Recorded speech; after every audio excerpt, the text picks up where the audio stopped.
Camarades du Sinasia Maëp, debout. Pour la première partie de l'édition, vous avez entendu le camarade Hachimi développer un peu la manière dont on utilise les cotisations. Nous sommes à la seconde émission et sûrement le camarade Hachimi qui est toujours à nos côtés va développer le second point.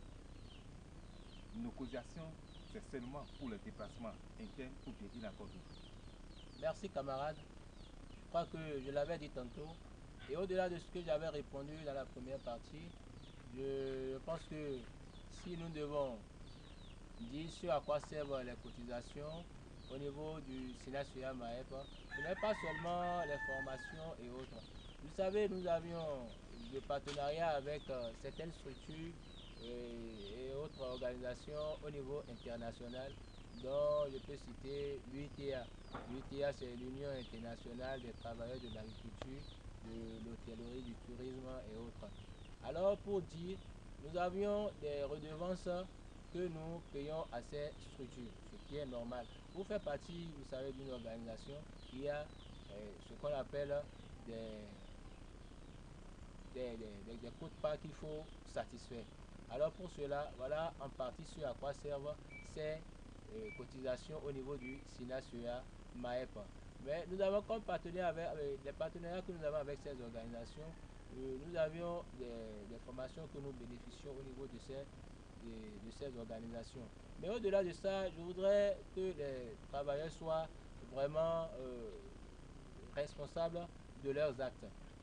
L'argent qu'ils donnent pour vraiment pousser leur organisation, c'est aussi en partie à assurer la communication comme je l'avais dit tantôt. Mais au-delà de ça, ça nous permet aussi d'acquérir du matériel. Alors aujourd'hui, l'appel que je vais lancer, si vous me le permettez, oui, l'appel que je vais lancer aux camarades, c'est de pouvoir vraiment se lever, se tenir vraiment debout et prêt à tout. Parce que nous avons vraiment besoin d'investir aujourd'hui dans la communication. Il y a beaucoup d'actions que nous faisons au niveau du syndicat, mais qui ne sont pas connues des travailleurs.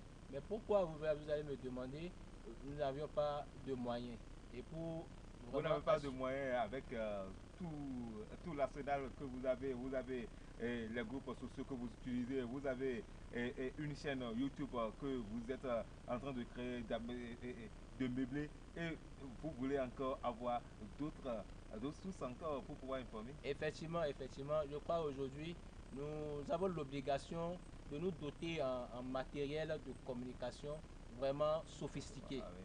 Voilà la raison pour laquelle je lance cet appel.